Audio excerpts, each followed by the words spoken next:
Hey guys, Mike with Chassis Parts Online. Today I wanted to talk to you about the narrow crossmember. This is a narrow crossmember in a 65 front frame clip. Okay, 65 to 79 is the same. I put this together to go to a show, and basically what I did was I put stock arms and a stock spring strut on this side, which would be the left-hand side. And then on the other side, I put a coilover, okay? So that people at the show could see the difference in how all this stuff mounts. And so you can see the difference here too. I didn't get this all the way bolted. I mean, I've got bolts just setting in the holes there. And this isn't even the correct coilover. This is one I got off of eBay just for mocking stuff up. I don't have any spacers in here for it or anything. I don't even have the bushing in the arm on that side. I did have enough of them at the show.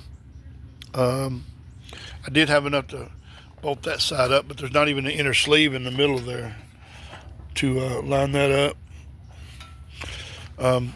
As you can see, the frame boxes are in the hole on both sides. All the bolts are in there. Those bolts are, I'd probably go a quarter inch shorter with those bolts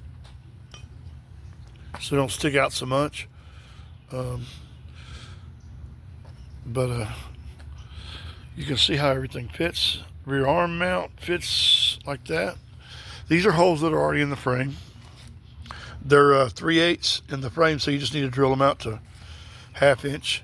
All those 6 holes inside there are already in the frame. There's 2 holes inside there. Those are already in the frame either. Also, on this side, you got 2 additional holes that you got to drill. I did not drill them in these. I drilled a small hole there because there's a square hole there, and I drilled this one. I did that out of the show. Ran out of battery, so. But at least you can see how it mocks up. This is 4 3/4 inch narrower than the factory Crown Vic aluminum crossmember, which is that one sitting way over there on the table. And as you can see, this is 100% bolts into the holes that are already in the frame. You do have to drill a couple bolt holes here and there, but they're already marked. Also, these holes that are in the side of the frame, these are the rivet holes, and they're like 7/16 originally, so you do have to ream those out. You can drill them, but it's easier just ream them through them. A 1/2 inch reamer. We do also offer this with a bag mount that basically bolts in the same way that coilover mount does. Okay, these are also the shorter arms. Generally on this thing, we got cam bolts here, so you do not need the adjustable arms on the narrow crossmember most of the time, not unless you're going really, really low and just need a little bit more adjustment. There's a lot of adjustment right there, as you can see on the cam bolts. But you may need just a little bit more if you go really, really low.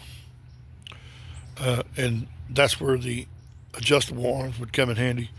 Now, these arms are just painted. I just put some paint on these so they can look good at the show.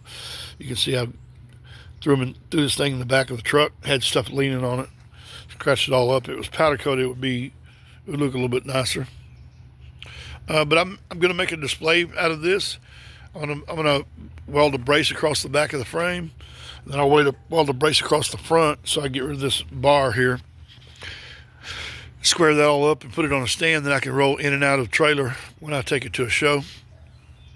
Or make it where I can break it down and put it inside the trailer. Anyways. But I wanted to make another video to show you guys how all this stuff goes together. You can see on the upper ball joints here, this plate here is bare regular steel. It's not stainless. Now the spacer in between is stainless, but this piece here, you can paint whatever color you want, powder coat whatever you want. It could be the same color as this. You can make it black like the bolts. You can do whatever you want with it. Powder coat it, paint it, whatever. But but that makes that ball joint bolt in instead of press in, which makes it a little bit easier to assemble these. Not have to worry about chipping the paint when you're getting them pressed in. Now, the lower you do have to press in, and that's not sitting all the way up. This is supposed to stick up some more to where you can get a spacer on there. But I did this at a show, so I couldn't get, even that ball joint's turned down a little bit. But I did this at a show. Okay, sorry, I had to grab that phone call real quick. Anyways, a couple other things. I've redesigned this just a little bit in that it's got two big holes right here and right here, right above those bolts, so you can stick a socket down through there and tighten those up. Other than right now, it's a pain in the ass to get to them. This side has not been redesigned, I don't think. I may have refined some of that. I know the coilover mount has been redesigned a little bit. This hole is ½ inch out from where this is, and I've also got it with a ½ inch hole here, and also with a 5/8 hole for you guys that have different types of coilovers. We sell that type of arms right there, and that hole right there would be stock height. The other hole down there at the bottom would be 1 inch drop, and that type of arm also fits with that factory Crown Vic strut. Okay, for you guys that want to stay with that. I mean, a lot of times guys do the Crown Vic swap to save the money because it's such an expensive thing to change out all your suspension. Do the Crown Vic swap in the first place to save money, and sometimes guys just leave the stock parts on until they can go to say a coilover or air ride later on, or even shorter control arms like I sell. So this is a modular system basically. Let's say you have all this set up right now, and you drive it a little while and you go, well, man, my tires kind of rub the fenders a little bit, just a little bit. I could go with shorter arms. Okay, well, 1 inch shorter arms right there, you can go to that. Okay, well, let's say you do that, but you're still running this factory strut because you could not afford coilovers at the time. Okay, well, okay, you can change that out later on the factory crossmember. You can change to a coilover mount that mounts up inside here on the factory crossmember. But you can also do that on this setup here. Let's say you buy this setup here, and you spend I think the price of this is $12.50 right now. Put this narrow crossmember in there with your factory arms and factory struts and all that. Then later on, you want a little bit more room for some bigger wheels. Okay, so you go to shorter arms, but you still don't have enough money to go to a coilover. So you still got this mount. Okay, well, let's say you decide to go to coilovers. So the only thing you got to change is this mount right here. Okay, that mount, as you can see on this side, it's got arms that come down and bolt onto this plate. Bolt onto this plate. See that? And that bolts through the outside of the frame. And the reason all that bracing is because that's what holds the whole truck up. Okay. That mount, you take that mount off, and it basically unbolts the same way. And you bolt on coilover mount, and you bolt on this mount here. Now, see, these mounts are separate. See, there's 4 holes. That's why this has 4 holes in it, because it's separate from that. And this right here has got multiple holes.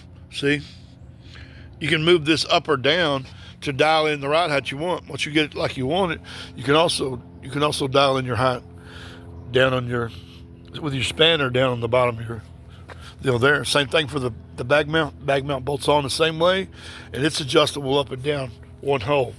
Okay, so this, as I said, this is a modular system. You can change out parts here and there.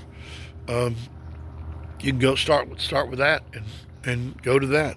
I'll tell you another little trick about this. The way this is, this diameter here and this taper here, the old 70s Mustang 2 front coil springs are this same diameter here with that same smaller diameter at the bottom. You can put Mustang 2 coil springs on that factory strut right there.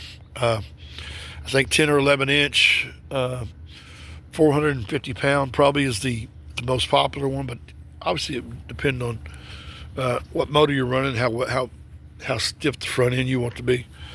But that's a little tip for you guys. Want to save a little money on that. So this is my system. A lot of guys haven't seen it. Some guys have. A lot of times you've seen it on my website, but you haven't seen it all put together like this, except maybe on some people's trucks. But you can see the difference here from one side to the other. And again, this is 4 3/4 inches narrower than stock, with factory arms like that on it. These are 1 inch shorter arms.